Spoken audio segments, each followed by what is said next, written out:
Stephen, when you come into work this morning, I take it it's a very satisfied feel about the whole place. Yeah, there's a good feeling around the place, of course, on the back of last night's result and performance. Players are in good spirits, but the atmosphere's been really good from the moment I walked in, and last night's the chance for the players to enjoy the performance and the result, and today. And we've obviously started our work now for going into the weekend's game, which is another huge game for us. Do you feel now that, given what you said last night about this being the best performance in your tenure, now that you've set the benchmark, is it an easy message to get across to the team that they can't fall below that now? Well, I think the players are aware of it themselves. They felt the performance was good themselves, speaking to them after the game. I think that was the performance we've been looking for and the level we've been looking for from the players, and they've showed it at times in certain games, for chunks of games, but that was probably the first time we got it over in 90 minutes. I thought we were strong in every department. I thought every player to a man was top level, and yeah, as a Rangers player and manager, the expectation is to try and find that consistently, so that's going to be the challenge. Is the positive and maybe the thing that gives you the most encouragement is that there's more to come?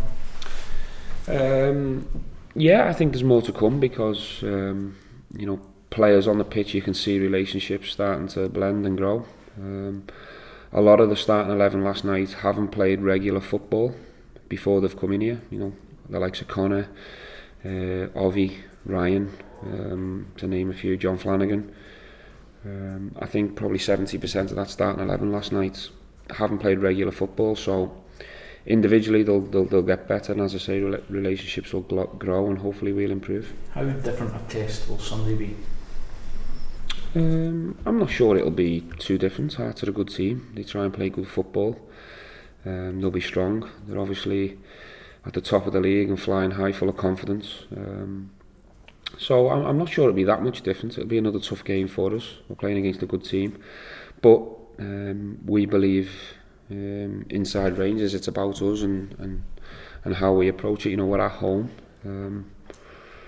so we want to win the game, and we believe if we find the level of last night or close to it, we'll have a very good chance to do that. Before the international break, how key is it, although it's very early in the season, to close in on Hearts already? Yeah, it's a big game for us. I'm not going to try and play it down or play down the importance of the 3 points. It'd be fantastic for us to win the game, as you say, because you're going into a couple of week break. So we want to go into that break feeling good, and hopefully we can take last night's feeling into the weekend and perform close to that level. No team really likes a setback or a bump in the road before international break, because it just sits with you that bit longer. You mentioned last night the crowd, the atmosphere, and how it drove the players on. I suppose you'd be looking for a repeat of that for Sunday. That would help you guys. Of course, we'd love Ibrox to be bouncing and rocking again. I'm sure the supporters are going to go to the game in good spirits and in a good place after last night. But we also have to play our part in that again. We can't start the game slow and just wait for the crowd to lift us. I thought last night the players fed off the atmosphere, and it really took the players to perform at a really high level. But I also thought the players' quality, the tempo and the intensity that they played at made the fans even more vocal and even more upbeat. So it worked perfectly yesterday. As a manager, I'd love to see that again on Sunday.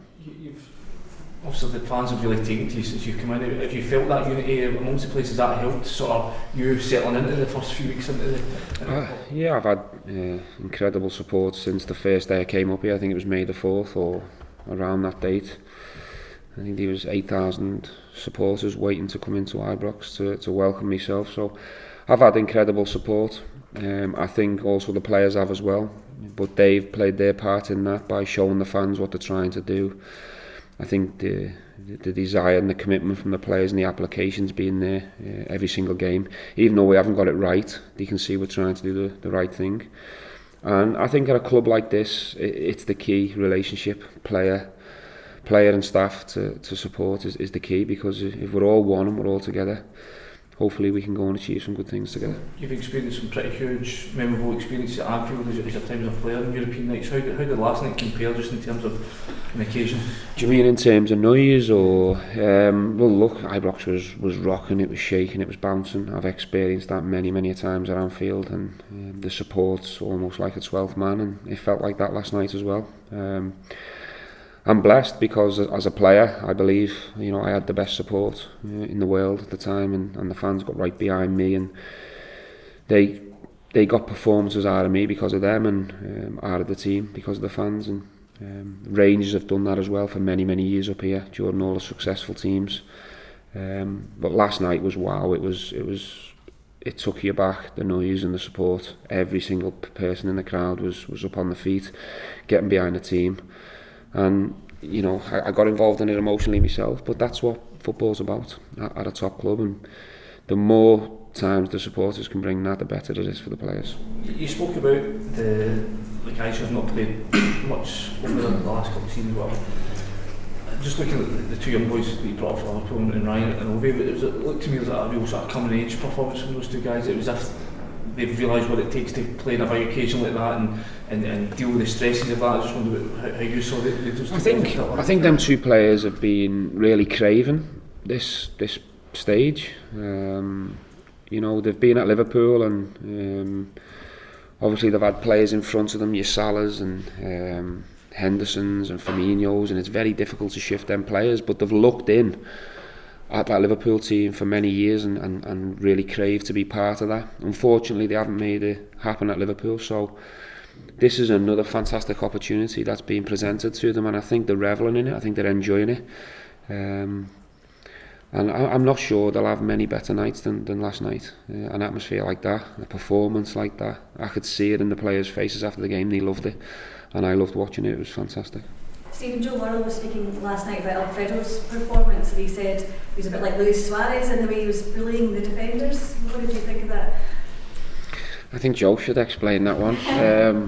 I don't want to compare Alfredo to Luis Suarez. Obviously Luis is a lot older, a lot more experience, and he's a world-class player, probably the best player I played with, so I think it's unfair on Alfredo to compare him to Luis just yet. But I mean, they have a lot of similarities in behaviour. They play on the edge, they want to win, whether that be in training or in the game. They can both finish, they score big goals. They're relentless the way they play, they don't stop pressing. So yeah, there's a lot of similarities, but Alfredo's still a young lad and learning and growing, so I think it's a little bit unfair to compare him to Suarez. Did you see how important his relationship was with the supporters last night? He seemed to in particular feed off the supporters.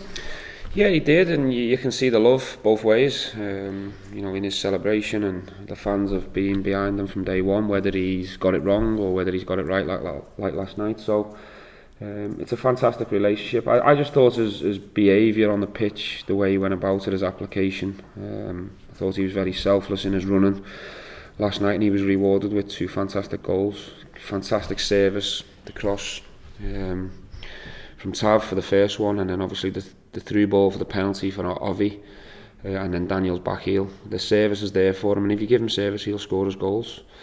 But everything last night was perfect from Alfredo. I thought that was a top performance from him. Stephen, I appreciate your full focus will be on the game at Ibrox on Sunday. I was just wondering how you assess the Liverpool-Man City game and how big a test it is for Liverpool. I think it's a big test for both teams.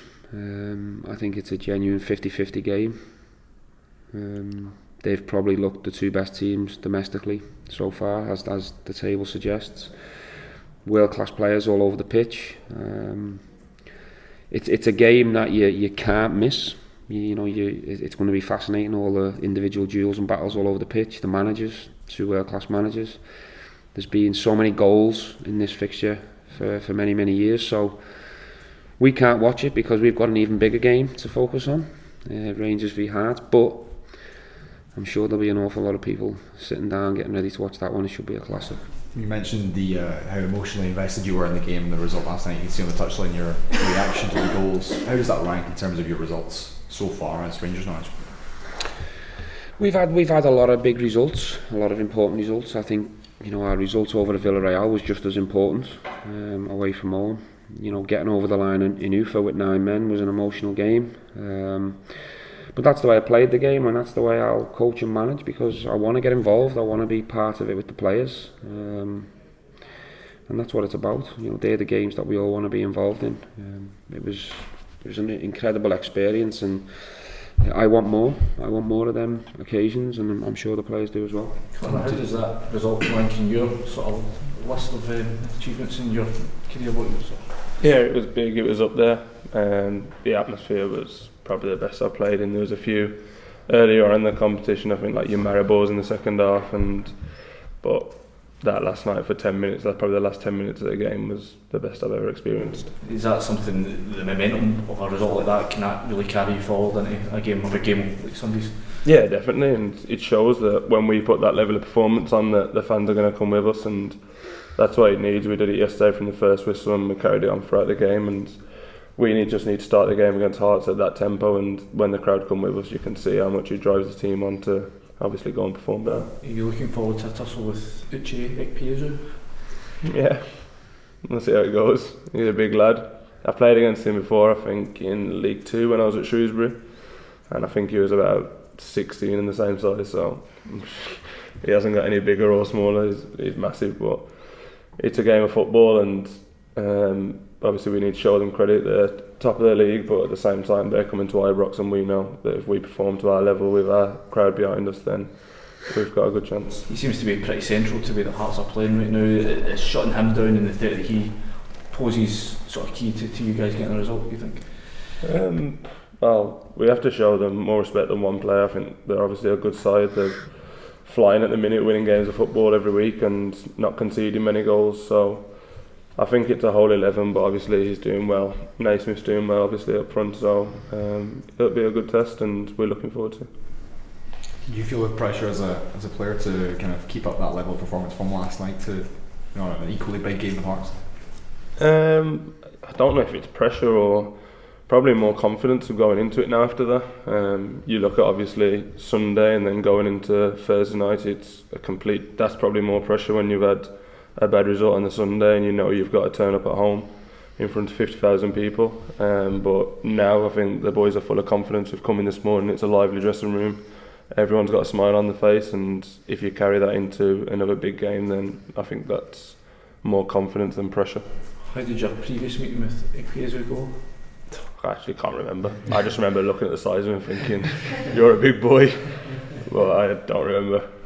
Conor, the manager was saying there about players that maybe haven't played a lot of first team football now getting up to speed. It's as if you've had half a season already given all the European games. How have you found it, and does it get easier as it goes on?